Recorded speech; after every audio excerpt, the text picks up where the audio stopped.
Halo teman-teman Lensa Community, apa kabar semua? Perkenalkan, nama gue Victor Jap. Gue adalah seorang videografer dan juga editor, merangkap, colorist. Jadi gue sering sekali membuat video komersil dari produk sampai company profile. Dan akhir-akhir ini pun gue cukup sering membuat video yang lagi ngetrend di dunia per-YouTubean, yaitu cinematic B-roll, di mana videonya banyak sekali in camera transition dan juga banyak gerakan-gerakan yang kalau kata orang kayak roller coaster gitu ya, wush wush wush berubah-ubah gitu. Dan juga banyak speed ramp di mana ada cepet pelan cepet, dan mostly itu video tentang produk atau makanan biasanya. Pada episode kali ini gue bakal sharing ke kalian tentang gimana caranya gue membuat sebuah video sinematik yang menarik. Jadi gue bakal sharing kepada kalian dari persiapan sebelum syuting, persiapan apa aja yang harus kita lakukan, dan juga pada saat syuting, teknik-tekniknya seperti apa aja, dan yang terakhir adalah editing. Oke, dari editing, finishingnya adalah grading. Jadi basically kalian bakal belajar gimana caranya membuat video dari awal sampai akhir. Untuk kali ini gue bakal membuat sebuah video tentang profesional BMX. Dimana nanti talentnya bakal memperagakan berbagai macam skill yang dia punya gitu ya. Jadi gue bakal menggunakan gear gue yaitu A7R3. Dimana gue bakal pakai kemampuannya di 100 fps. Kenapa 100 fps? Karena gue pengen meng-capture slow motion. Berhubung kali ini gue shoot talent dari profesional BMX, dimana nanti dia bakal melakukan banyak sekali skill-skill atau trik-trik yang dia punya gitu ya. Dan menurut gue cukup keren kalau gue bisa meng-capture itu dalam slow motion. Jadi that's why gue pakai 100 fps, dimana gue bisa maksimalin sampai 4 kali slow motion atau 25% slow motion. Dan juga gue menggunakan gimbal untuk shoot ini. Kenapa gimbal? Karena ya gimbal itu adalah salah satu alat yang paling gampang merubah footage kita menjadi jauh lebih smooth sehingga terlihat sinematik.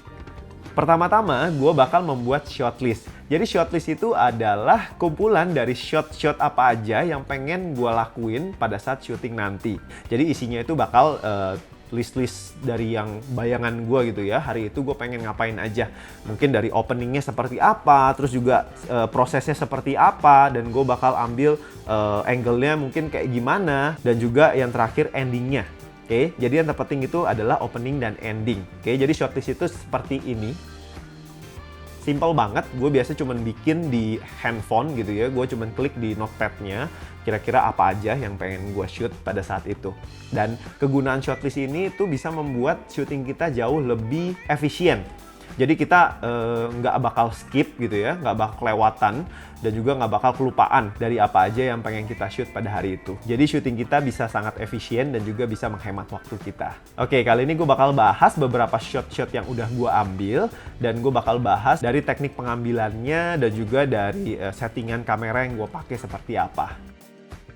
Oke, ini adalah opening shoot gue, dimana untuk opening shoot dan ending shootnya gue menggunakan gimbal dipadukan dengan lensa yang cukup wide yaitu 17mm supaya bisa mendapatkan kesan megah dan dapat memperlihatkan environment tempat gue syuting.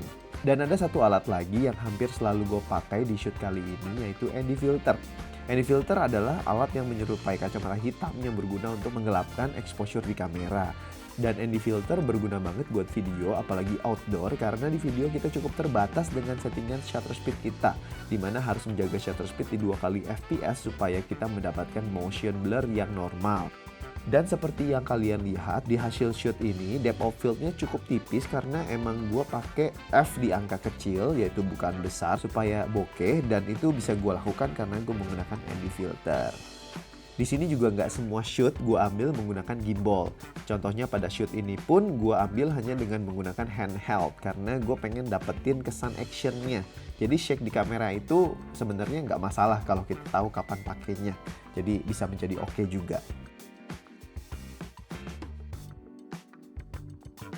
Oke, sekian pembahasan dari shot-shot yang udah gue ambil. Dan sekarang gue bakal bahas di editingnya. Gimana caranya gue ngedit. Dan untuk editingnya gue menggunakan software DaVinci Resolve. Kenapa DaVinci Resolve? Karena DaVinci Resolve adalah salah satu software menurut gue salah satu yang terbaik dalam hal color grading. Jadi emang banyak banget film-film Hollywood sekalipun itu menggunakan DaVinci Resolve untuk grading filmnya. Dan dulu gue ngeditnya itu di Final Cut, dan setelah selesai ngedit gue lanjut grading di DaVinci Resolve. Cuman sekarang ini DaVinci Resolve itu editingnya itu udah sangat oke sekali, jadi kemampuan editingnya itu udah bener-bener meningkat banget dan udah profesional banget. Jadi dibanding gue harus menggunakan 2 software gitu ya, jadi bolak-balik dari Final Cut pindah ke DaVinci, nanti balik lagi ke Final Cut gitu ya. Jadi itu makan waktu dan cukup ribet prosesnya.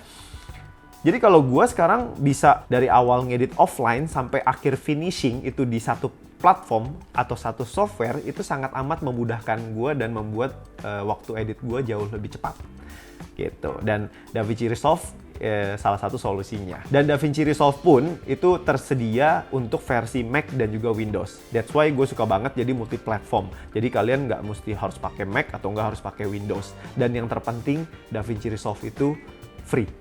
Beneran free. Jadi kalian bisa cek di website DaVinci Resolve dan kalian bisa download, kalian bisa cobain ngedit sesuai dengan ilmu yang gue sharing ke kalian semua pada hari ini. Dalam editing, pertama-tama yang harus gue siapkan adalah lagu.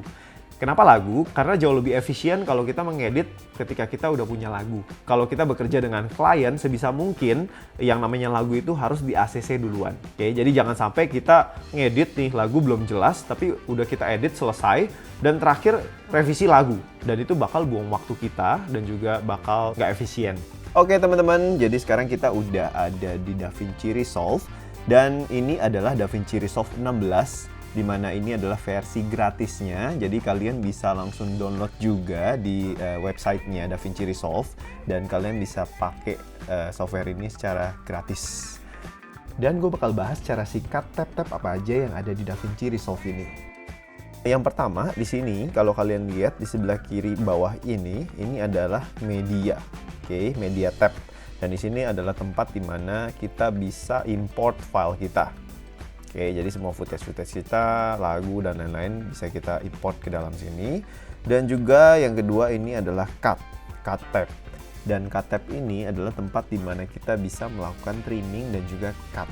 Jadi basically ini lebih kepake buat offline editor, di mana kerjaannya adalah melakukan rough cut gitu ya setelah selesai syuting. Dan gue jarang pakai tab ini. Dan yang ketiga adalah edit tab, di mana ini adalah timeline dan tempat di mana gua mengedit video sampai selesai, gitu ya.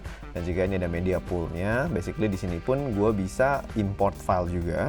Jadi sebenarnya nggak harus ke media tab, langsung di sini pun bisa. Dan yang keempat itu ada Fusion. Jadi Fusion ini adalah tempat di mana kita bisa bermain dengan 3D, animasi, dan lain-lain. Bahkan green screen juga bisa di sini. Oke. Dan yang kelima itu adalah Color Tab. Nah, ini adalah masterpiece-nya DaVinci, di mana kita bisa grading semuanya itu di sini. Dan yang keenam itu adalah Fairlight. Jadi Fairlight ini tempat di mana kita bisa mengedit dan mengutak-ngatik audio. Oke, dan yang terakhir adalah Deliver Tab, tempat di mana kita bisa mengekspor file kita. Oke teman-teman, sebelum kita mulai, gue bakal sharing ke kalian gimana caranya kita setting project ini. Di sebelah kanan ini ada setting, kita bisa pencet. Dan pertama-tama yang harus gue setting adalah timeline resolution. Oke, karena gue butuhnya di Full HD 1920x1080, kita biarin di sini. Dan juga yang paling penting adalah frame rate, timeline frame rate-nya. Kita mau pakai di berapa FPS. Oke, karena gue shoot di PAL dan kelipatan 25, jadi gue bakal menggunakan timeline frame rate-nya di 25 FPS. Oke, playback frame rate-nya pun gue ganti di 25 FPS. Dan untuk monitoringnya pun videonya gue ganti juga, samain 25 FPS. Lalu, nah ini, optimize media and render cache. Nah ini yang bisa kita otak-atik untuk membuat kerja laptop kalian jauh lebih enteng gitu ya. Jadi kalau kalian punya laptop dengan hardware yang nggak terlalu kencang, nah ini bisa diotak-atik dengan cara optimize media formatnya. Kalau standarnya adalah HQ, kita bisa ganti ke LT. Oke ya, sama juga render cache format kita ganti ke LT. Kalau yang pakai Windows itu DNxHR, itu juga sama diganti ke LT aja. Oke. Dan juga enable background caching after. Nah ini by default 5 second, kita ganti ke 1 second. Jadi supaya ketika setelah kita edit, jadi dia otomatis dalam 1 detik itu langsung ngerender cache-nya. Oke, dan juga untuk working folder, jadi cache file location sama gallery still locationnya itu kita taruh di tempat dimana kita punya memori atau hard disk yang paling kencang atau SSD kalau bisa, dan di dalam sistem. Jadi jangan pakai hard disk eksternal. Oke, di sini gue taruh di ini aja, di SSD gue. Udah, itu aja yang perlu kita setting. Oke, setelah itu cukup save. Change. Di sini kita masukin filenya, ini footage-nya, tinggal drag aja ke bagian sini. Oke, ini footage-nya, dan juga yang tadi seperti yang tadi gue bilang, gue udah siapin lagu buat video ini, dan di sini adalah timeline di mana kita bakal mengedit semua footage kita di sini menjadi merangkai semua footage kita menjadi satu video di media pool ini. Oke, ini adalah footage atau enggak file yang udah kita import. Lalu kita lanjut untuk menyiapkan footage-nya di sini. Nah, untuk footage-nya pertama-tama adalah gue harus cari dulu sesuai dengan shot list gue. Jadi gue bakal cari opening-nya bakal seperti apa. Dan di sini adalah salah satu shot opening gue. Setelah gue dapetin kira-kira shot yang pengen gue bikin jadi opening gue bakal ngelakuin trimming. Trimming itu basically adalah memotong klip sesuai dengan yang kita butuhkan. Untuk trimming sendiri ada beberapa shortcut yang sering gue pakai, yaitu adalah JKL. Jadi L itu adalah play, dan K itu adalah pause, J itu adalah rewind. Jadi dengan 3 shortcut ini gue bisa dengan mudah untuk menentukan in point dan out point. Apa itu in point, apa itu out point? Jadi in point adalah titik di mana gue akan memulai klipnya, dan out point itu adalah titik di mana gue akan stop klipnya. Oke, dan itu juga ada shortcutnya, yaitu I dan O. Oke, jadi gue bakal play dulu nih kira-kira. Nah, gue bakal start dari movement gue. Nih gue ngelakuin push in movement di sini dengan gimbal. Jadi kurang lebih gue start di sini, berarti gue bakal nentuin in point-nya di sini. Gue bakal ketik I di shortcut. Nah, kalian lihat di sini muncul ya, muncul tanda ini, dan putihnya nyala di sini. Nah, ini tandanya adalah panjangnya kurang lebih start dari sini sampai ujung. Cuman kita nggak butuh sampai ujung, jadi kita harus tentuin out point-nya. Jadi gue play dulu, gue cari stopnya kira-kira di mana. Kurang lebih di sini udah pas. Berarti gue bakal ketik O untuk out point. Oke, nah di sini adalah in point dan out point-nya gue udah dapet. Nah, setelah gue udah dapet, gue udah trimming klip ini, gue bisa pindahin ke timeline. Dan gue bakal sharing tools-tools apa aja yang paling sering gue pakai di sini. Yang pertama itu, kalau kalian lihat di sini, ini adalah selection mode atau shortcutnya itu adalah A. Jadi kalau klik ini basically adalah kursor biasa, di mana kita bisa men-select apapun yang ada di timeline. Dan yang next adalah blade atau B shortcutnya, dan logonya adalah silet, di mana di sini ini gunanya untuk memotong-motong klip. Oke. Gue Command Z dulu, undo. Sama ya, Command Z undo, Command Shift Z itu adalah redo. Kalau di Windows berarti Ctrl Z dan Alt Ctrl Z. Oke. Next adalah ini, snapping atau shortcutnya itu di N. Jadi tugasnya snapping ini adalah seperti magnet. Kayak contohnya seperti ini ya.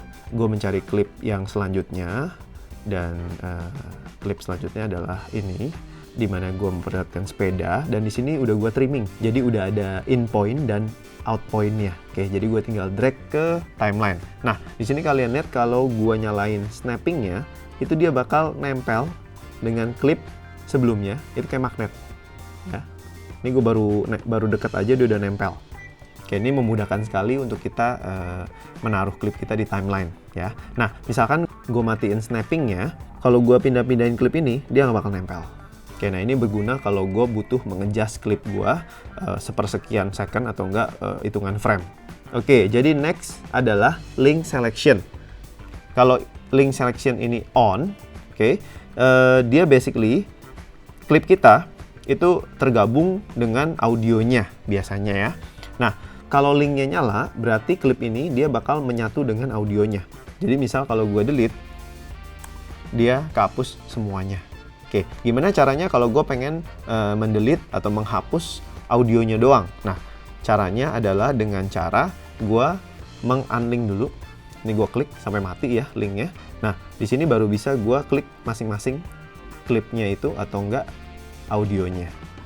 Jadi di sini kalau gue nggak butuh audionya, gue bisa highlight audionya dan gue delete. Sama dengan klip yang sebelumnya, gue delete. Oke, karena basically gue nggak butuh audio dari klip ini. Lalu next, di sini kalau kalian lihat ada minus dan plus. Nah, ini gunanya untuk zoom in dan zoom out timeline. Atau shortcutnya itu adalah command plus atau enggak command minus. Kalau di Windows berarti control plus dan control minus. Ini berguna karena kita bakal sering zoom in dan zoom out timeline. Oke, lalu sekarang gue pengen sharing sedikit soal audio. Jadi seperti yang gue bilang, sebelum gue mengedit footage-nya itu pasti gue mencari audionya dulu. Dan kebetulan gue udah dapet audionya juga, ini lagunya. Dan gue tinggal masukin ke timeline. Jadi timeline ini dibagi menjadi 2 bagian. Yang pertama, yang atas itu adalah video klip, di mana tempat kita menaruh klip-klip video kita, dan di bawah ini adalah tempat audio. Jadi tempat di mana kita masukin lagu, sound effect, dan lain-lain. Balik ke lagunya, di sini kalau kita lihat lagunya itu panjangnya kurang lebih 3 menit 18 detik 7 frame. Ya. Sedangkan video ini gue cuman pengen bikin sekitar 1 menit, nggak nyampe 1 menit. Jadi basically lagu ini pun nggak bakal gue pakai seluruhnya. Jadi untuk lagu pun gue bakal potong-potong. Oke, dan dimana potongannya pun bakal mengikuti beat lagunya. Jadi bisa menjadi sebuah lagu baru yang lebih pendek, cuman nggak kedengeran kepotong tiba-tiba. Jadi gue berusaha untuk memotong lagu supaya nggak berasa kedengeran kayak ini adalah sambungan gitu loh. Dan ini adalah hasil potongan lagu gue, dimana gue cut bagian depannya, terus tengahnya gue masukin, dan endingnya gue masukin. Oke teman-teman, sekarang gue bakal bahas untuk tab yang ada di sebelah kanan atas ini. Yang pertama mixer. Mixer ini tempat dimana kita mengedit audio. Oke. Dan yang kedua metadata. Jadi metadata ini ketika kita highlight klip kita, oke, di metadata kita bisa melihat semua spek dari klip kita. Jadi kelihatan semua nih datanya nih, 100 fps, resolusinya 1920 x 1080, 2 channel, 48.000 Hz. Dan lalu inspektor. Nah, inspektor ini yang mau gue bahas lebih. Jadi inspektor ini adalah tempat di mana kita bisa mengedit footage kita. Dari sini ada composite ya, kita bisa rubah ininya, composite-nya seperti apa, dan juga opacity-nya bisa kita naik turunkan. Dan juga di transform. Transform ini basically gue bisa merubah zoom-nya. Oke, lalu posisinya atas bawah, kanan kiri, lalu rotation angle-nya. Oke, dan juga bisa go flip, atas bawah, kiri kanan. Oke, next juga ada cropping, dimana gue bisa mainin croppingnya juga. Oke, nah ini crop top, crop bottom kita bisa gunakan juga untuk bikin black bar ya. Kalau kalian pengen bikin video-video yang lebih kayak sinema gitu ya, atau bioskop yang dimana aspek rasionya itu cukup gepeng gitu, biasanya 2,35:1, dimana ada black bar di atas dan di bawah, bisa pakai ini. Jadi kurang lebih itu 131 topnya, dan bottomnya itu 132. Ini kurang lebih menyerupai aspek rasio 2,35:1. Dan next ada dynamic zoom. Nah, dynamic zoom ini cukup membantu di DaVinci Resolve. Kalian bisa membuat movement zoom secara otomatis. By default ketika kita nyalain, itu dia bakal ngelakuin zoom out. Oke, contoh seperti ini. Nah, ini nggak terlalu kelihatan ya karena gue ada movement. Nah, di sebelah sini itu kalau kalian klik, ini ada pilihan dynamic zoom. Nah, ini kelihatan nih, mau seberapa besar perubahannya, zoom in, zoom out-nya. Coba di sini gue bikin lebih ekstrim biar kalian bisa lihat perbedaannya. Oke, di sini gue play. Nah, ini zoom in. Betul ya. Kalau gue swipe lagi, ini bakal jadi zoom out. Oke. Dan lalu next ada stabilization. Dan ini adalah tempat di mana kita bisa menstabilkan footage kita. Oke, jadi ada 3 tipe, perspective, similarity, dan translation. Jadi kalian bisa coba-coba sendiri mode apa yang paling berhasil untuk menstabilkan footage kalian. Karena beda footage itu beda penanganan dan beda hasil. Kadang bisa berhasil, bisa oke banget, kadang bisa jadi malah tambah hancur. Jadi hati-hati dengan stabilization ini. Lalu next ada retime and scaling. Jadi di sini itu basically yang paling sering gue pakai adalah retime proses ini, di mana gue bisa ganti ke optical flow. Ini gunanya adalah ketika gue bikin slow motion dengan klip yang emang nggak di-shoot slow motion. Oke, jadi contoh kalau shoot klipnya itu di-shoot di 25 fps, jadi basically nggak bisa di slow motion. Nah, misalkan gue butuh slow motion dadakan gitu, gue bisa pakai ini. Dan juga ditambah di motion estimation-nya, gue rubah jadi enhance better. Oke, ini bakal membantu banget kalau kita butuh slow motion dadakan gitu ya. Jadi footage yang nggak harusnya slow motion, kita paksa jadi slow motion dengan cara ini. Nah, di inspektur kalian bisa lihat di sebelah kanan ini ada lambang diamond gitu ya. Ini adalah keyframe. Jadi basically ini adalah penanda dari frame mana yang mau kita nyalakan efeknya. Contoh seperti ini. Misalkan ya. Nah, footage-nya ini gue highlight dan gue tentukan titik di mana dulu untuk gue taruh keyframe ya. Kurang lebih di awal gitu ya. Nah, di awal gue taruh keyframe rotation angle. Gue klik di sini. Oke. Nah, di ujung di sini gue klik lagi keyframe-nya. Oke, dan di ujung ini gue rubah menjadi 360. Di awal itu 0. Oke, di sini kita bisa pindah-pindah keyframe ya, ada panahnya kalau udah ada keyframe. Nah, basically ini gue suruh di frame yang pertama ini rotation angle-nya itu di 0. Oke, dan di frame yang terakhir ini rotation angle-nya itu di 360. Jadi apa yang terjadi? Jadi proses dari keyframe yang pertama sampai keyframe yang kedua itu rotation angle-nya akan berubah dari 0 sampai 360. Dia bakal jadi kayak begini. Dia bakal muter. Nah, basically ini semua yang ada keyframe ini bisa kita mainin.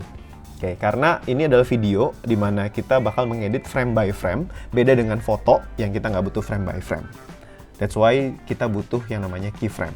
Sekarang gue bakal bahas slow motion. Gimana caranya kita bikin slow motion dari footage ini. Oke, gue ambil footage yang kedua. Caranya adalah dengan klik kanan dan gue buka yang namanya retime control. Ketika udah keluar retime control, dia bakal keluar 100% dan ada tanda panah.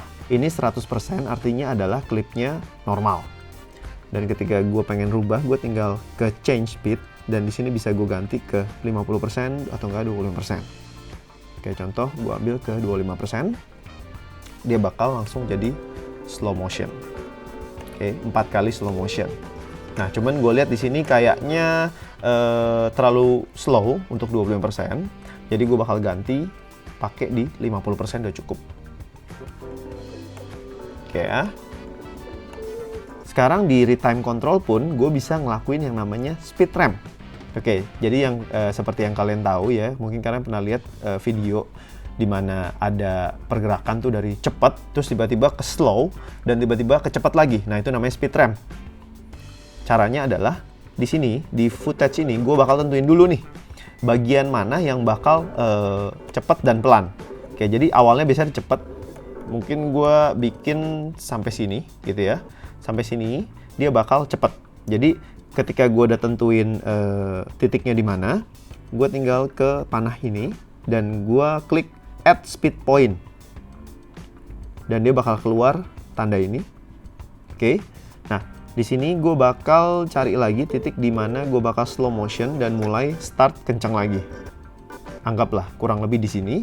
Dan sama, gue klik lagi panah ini dan gue klik lagi add speed point lagi. Udah ada garis 2 ya. Jadi bagian depan adalah bagian cepat, tengah slow motion, dan bagian belakang adalah cepat lagi. Dimana nanti gue bakal rubah speednya di sini. Oke, tinggal change speed. Mungkin gue coba di 400%. Yang ujung pun sama, gue ganti di 400%. Oke, contohnya seperti ini. Oke. Ya, jadi kalian sekarang udah bisa ya bikin speed ramp. Oke, lalu next di sini gue pengen kasih tahu cara gimana kita mereverse video kita. Oke, kalau di sini kalian lihat untuk openingnya itu adalah push in. which is gerakannya maju, dan next shoot-nya itu gue mundur. Nah, gue kurang suka ini. Kenapa ini continuity-nya kurang terjaga dengan baik? Karena di sini maju, terus tiba-tiba langsung mundur. Nah, itu jadi kayak nabrak gitu, jadi nggak enak. Jadi yang depan ini bakal gue rubah menjadi mundur. Caranya dengan mereverse. Gimana caranya? Gue tinggal klik kanan. Di sini ada yang namanya change clip speed. Oke. Dan di sini ada reverse speed. Di sini gue bisa klik dan gue change. Oke, otomatis klip ini menjadi mundur. Ya. Oke, jadi itu adalah hasil editing gua sebelum grading. Di sini gue pengen kasih lihat beberapa transisi yang gue pakai di video ini. Yang pertama itu adalah speed ramp transition, dimana di sini kalau kalian lihat ya. Nah, di sini ada speed ramp untuk klip yang pertama, dan untuk klip yang kedua pun ada speed ramp juga. Jadi di sini bagian akhirnya adalah bagian cepat, dimana gue cepetin sampai 1000% ini. Dan juga yang kedua itu gue cepetin sampai 200%. Nah, dimana nanti ketika bagian cepat ketemu cepat, itu bakal menjadi satu transisi. Oke, yang gue sebut dengan speed ramp transition. Kalian bisa lihat di sini speed ramp gue cukup smooth. Ya, nggak terlalu patah dari slow ke fast-nya. Karena di sini gue bisa setting di klik kanan dan gue bisa buka di retime curve. Oke. Ketika gue klik ini, by default itu adalah dia bagian yang kanan ini. Kalau kalian lihat nih garisnya cukup patah ya. Nah, jadi gue rubah, gue klik dulu dan gue rubah ke yang bagian kurva sebelah kiri ini. Jadi di sini pun gue bisa main-mainin kurvanya, mau sesmooth apa perpindahan dari pelan ke cepatnya. Oke, sehingga hasilnya pun speed rampnya bisa lebih smooth. Dan transisi yang kedua yang gue pakai adalah continuity. Maksudnya continuity adalah di sini kalau kalian lihat ya, di klip ketiga ini talentnya sedang memakai kacamata.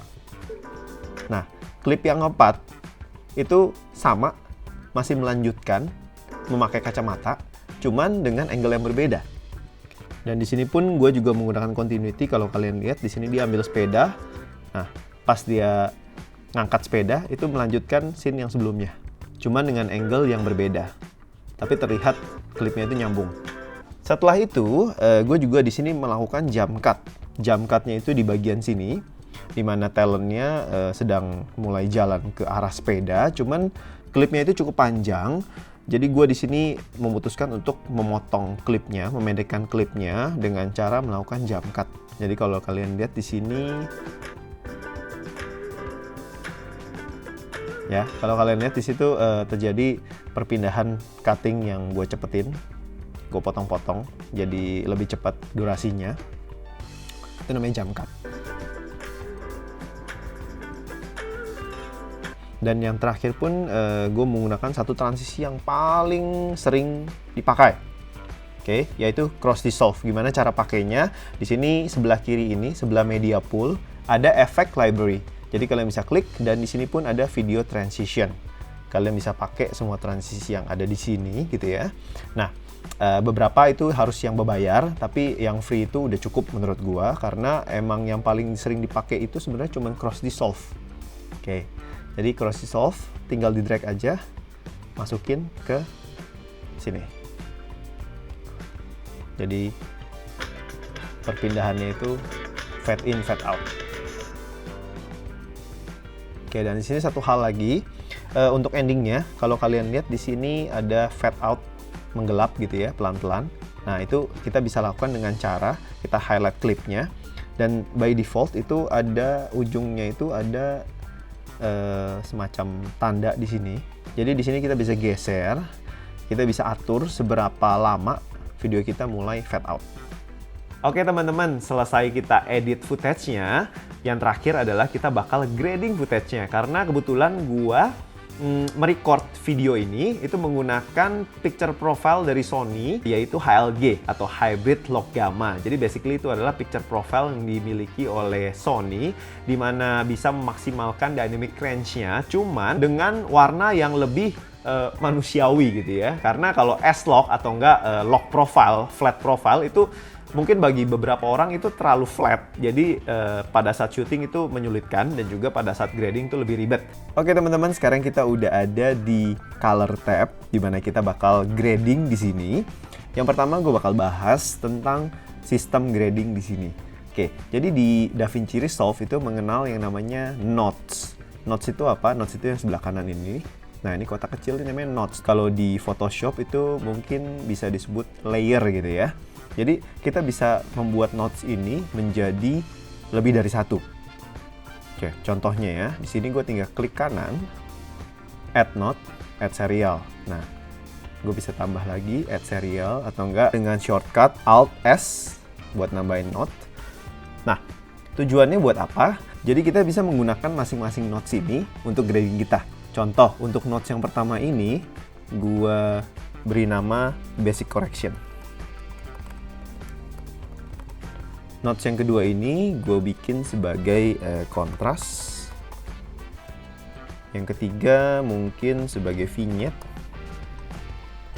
supaya pop out gitu ya footage kita. Dan juga yang keempat ini sebagai sharpen. Dan mungkin gue bakal tambahin satu lagi, Alt S. Dan ini mungkin gue bikin sebagai tone untuk tone terakhir ya. Nah, basically gue bakal grading di masing-masing nodes ini.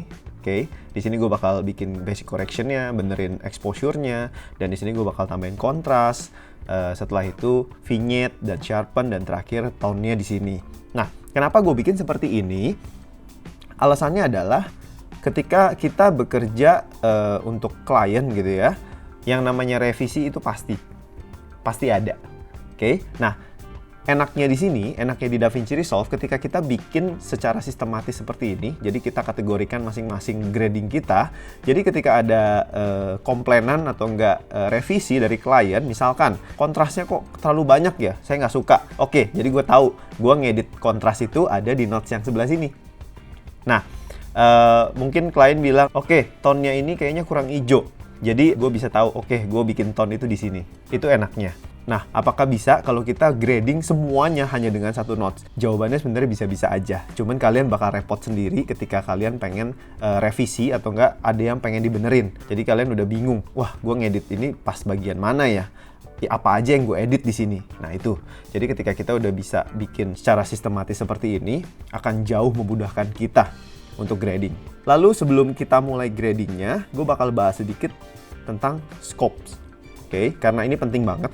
Jadi di scopes ini kita bisa pilih, ada pilihannya di sini, parade, waveform, vector scope, histogram, chromaticity. Jadi gue nggak bakal bahas semuanya, gue cuma bahas yang paling sering gue pakai yaitu parade. Jadi parade ini basically adalah membagi 3 exposure menjadi 3 warna, yaitu red, green, dan blue. Oke, cara bacanya simple. Jadi kalau kita lihat bagian red ini, oke, nah ini kita baca adalah dari layar paling kiri ke arah layar paling kanan. Oke, nah ini kalau kita lihat di layar, jadi ini adalah parade bagian paling kiri. Kalau kita lihat di sini ada bagian terang ya, di sini ya, awannya terang. Nah, makanya kita lihat di sini itu di atas, hampir di batas atas. Oke, nah batas atasnya adalah 1000, 900 sampai 1000. Batas bawahnya itu di 0. Berarti overexposure itu di atas 1000. Dan under exposure itu di bawah 0. That's why di sini kenapa nggak sampai over, karena emang gue shootnya itu supaya data di awan ini masih ada. Jadi intinya ini kita bisa baca dari layar paling kiri sampai layar paling kanan. Dan untuk exposure-nya pun kita harus jaga jangan sampai objek yang pengen kita tonjolin itu over. Dan juga jangan sampai ada yang terlalu under. Intinya itu sih. Jadi angka amannya itu biasa batas bawahnya itu 0, batas atasnya itu biasa gue pakai di 900. Itu udah cukup. Ini juga berlaku dengan green channel dan juga blue channel. Oke, sekarang gue bakal mulai untuk basic correction. Nah, basic correction ini basically adalah gimana caranya gue membalikkan exposure yang benar dari video ini. Jadi berhubung ini gue shoot dengan HLG bukan S-Log, sebenarnya warna dan exposure-nya itu nggak terlalu flat. Oke, jadi udah ada kontras sedikit. Jadi gue bakal membenarkan exposure-nya sedikit dengan color wheels. Kita klik di sini. Nah, di color wheel sendiri itu ada namanya lift, gamma, dan gain. Jadi basically lift itu mewakili bagian shadow, gamma itu mewakili mid-tone, dan gain itu mewakili highlight. Simpelnya seperti itu. Jadi ketika kita pengen membenarkan exposure, gue bakal turunin shadow-nya. Itu gue bisa mainin di sini. Untuk luminance-nya gue bisa geser kanan kiri. Oke, seperti ini. Oke, nah sini kalian lihat gue bakal turunin sampai ada yang menyentuh angka 0. Jangan sampai lewat dari di bawah 0. Dan lalu untuk gain-nya, karena gue pengen benerin highlight-nya, jadi gue bakal naikin sedikit. Oke, di sini lihat ya bagian merah ini, jangan sampai dia menyentuh angka 1000. Karena gue nggak mau awannya itu over. Dan untuk yang gamma, mungkin mid-tone-nya bakal gue naikin sedikit. Lalu untuk saturasi gue bakal tambahin sedikit. Karena ini HLG, jadi gue nggak perlu nambahin banyak-banyak. Bagian saturasi ada di bawah sini. Oke, di nomor 1 ada contrast, pivot, saturation, hue, lumix. Jadi saturasi ada di sini, kita tinggal naikin aja. Oke, atau enggak turun jadi BW. Mungkin gue naikin sedikit jadi sekitar standar 50, mungkin gue naikin jadi 55. Nah, next untuk kontras, gue bisa dengan cara langsung di sini di color wheels. Oke, masih tetap di primary wheels, dan di sini di bagian satu ini ada kontras, gue bisa naikin di sini untuk kontras. Atau enggak, gue bisa dengan cara gue undo dulu, dan di sini gue bisa menggunakan curve. Oke, yaitu sebelah sini curve. Nah, di curve ini gue bisa mainin kontrasnya.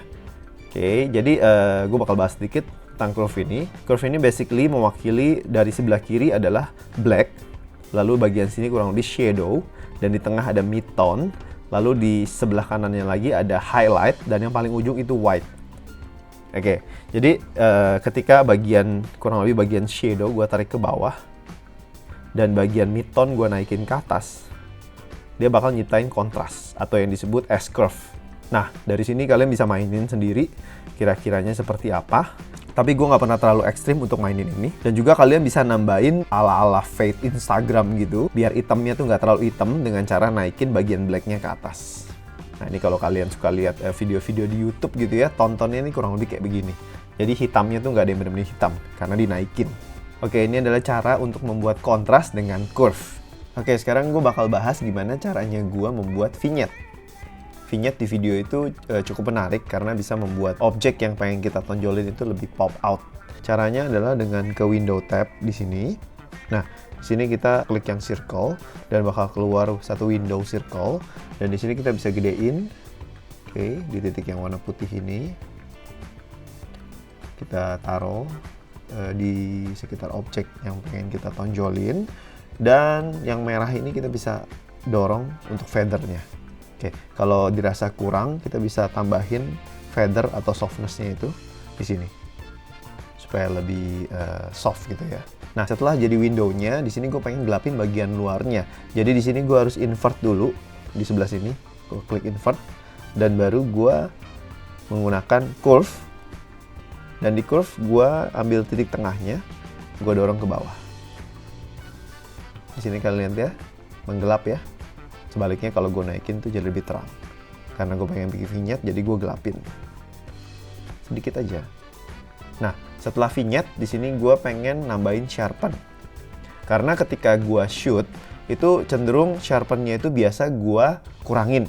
Karena gue sama sekali nggak pernah suka sharpen dari kamera. Karena sharpen dari kamera itu nggak pernah bagus gitu ya. Jadi di sini gue sharpen menggunakan, di sini ada namanya blur tab. Gue klik yang ini, yang lambangnya tetesan air dan segitiga. Dan di radius ini gue bisa mainin sharpennya. Kalau gue turunin ke bawah, itu dia bakal makin sharp. Kalau gue naikin ke atas, itu makin blur. Jadi basically cara kerjanya itu seperti frequency separation kalau di Photoshop. Oke. Nah, jadi gue pengen turunin angkanya dari 50, gue turun jadi kurang lebih 47. Angka amannya tuh buat gue itu sekitar 46 sampai 48. Oke, jadi 47 itu cukup aman. Dan yang terakhir adalah tone. Nah, di tone ini biasanya gue baru mulai mainin warna-warnanya. Jadi cara maininnya adalah gue bisa ke color wheels. Oke, nah di color wheels ini yang tadi lift, gamma, dan gain, ini ada titik di tengah lingkaran ini. Nah, ini tempat dimana kita bisa bermain dengan warna di masing-masing bagian. Lift berarti kita mainin warna di bagian shadow, gamma di bagian mid-tone, dan gain di bagian highlight.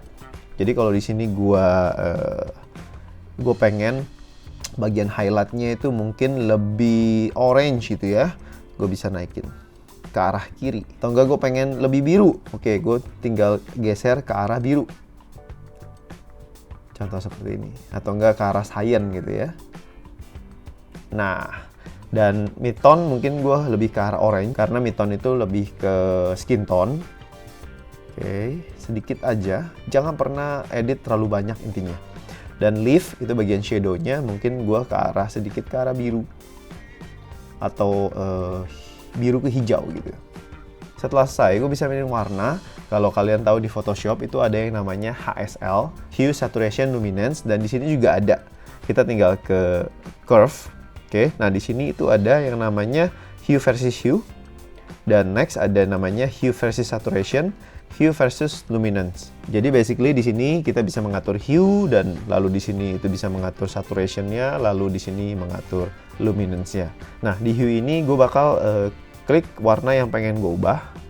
Contoh misalkan gue pengen ubah awannya, gue klik biru ini 2. Gue bisa geser ke atas atau geser ke bawah. Kalau geser ke atas itu bakal berubah slightly menjadi sedikit hijau atau cyan. Kalau ke bawah itu lebih ke arah magenta. Biasa gue naikin sedikit ke atas gitu ya, supaya terlihat hijau-hijau dikit gitu. Oke, cukup sedikit aja. Dan lalu di saturation pun gue bisa mainin juga warnanya. Di sini gue mau mainin sedikit untuk warna skin tone-nya, yaitu orange, dimana gue bikin sedikit pop out. Gue naikin sedikit aja. Dan juga untuk birunya mungkin sedikit bisa gue naikin juga, supaya lebih pop out birunya. Oke, setelah itu luminance-nya pun bisa gue mainin juga. Dan di sini anggaplah awannya pengen gue gelapin sedikit. Jadi gue pilih warna biru dan di sini gue turunin. Oke, cukup untuk tone-nya. Jadi kalian di sini bisa lihat before after per notes itu dengan cara mengklik angka yang ada di notes ini. Tinggal diklik, dia bakal disable. Dan kita klik lagi, dia bakal nyala lagi. Nah, kalau kita pengen before after secara keseluruhan, kita bisa klik yang ada di atas ini yang kayak pelangi, kita klik aja. Nah, ini before, ini after. Udah berubah banget ya, langsung pop out, warnanya itu bener-bener enak dilihat. Oke, sekarang pertanyaannya, apakah gue bisa mengcopy ini untuk footage yang lain? Oke, contoh, gue di sini menggrading untuk footage yang nomor 11. Ketika gue ke nomor 12, gue bisa mengcopy footage dari yang sebelumnya dengan cara tinggal mengklik tombol di keyboard, yaitu adalah sama dengan. Dia bakal langsung mengcopy grading dari footage sebelumnya. Sekarang untuk footage yang 13. Ini gue ada option untuk mengcopy dari footage yang 12 atau enggak yang 11. Kalau gue klik sama dengan, itu dia bakal mengcopy grading dari footage yang sebelumnya. Dan gue juga bisa klik tombol minus yang ada di keyboard untuk mengcopy gradingan dari 2 klip sebelumnya. Jadi kalau untuk footage 13 ini, kalau gue klik sama dengan, dia bakal mengcopy gradingan dari klip yang 12. Kalau gue klik minus, berarti dia bakal mengcopy gradingan dari klip yang nomor 11. Seperti itu. Maksimal cuma 2 klip sebelumnya. Dan gimana caranya gue menyimpan hasil gradingan gue ini? Oke, simple caranya, kita tinggal ke layar ini dan kita klik kanan, dan di sini ada grab still, maka kita klik grab still. Nah, di sini kita bakal menyimpan data dari gradingan kita, bisa dibilang ini seperti loot, di mana kita bisa aplikasiin di footage-footage kita yang lain. Contoh, misalkan gue pindah ke footage paling depan. Dan di sini gue tinggal pastiin gue ada di tab galeri, dan di sini ada gradingan gue yang udah gue simpan. Gue tinggal klik kanan dan juga tinggal apply grade. Oke, jadi langsung gradingnya udah ke copy ke footage yang gue mau. Oke, jadi simple banget untuk color gradingnya. Semoga teman-teman juga bisa ngikutin. Dan sekarang gue bakal kasih lihat final dari editing video gue.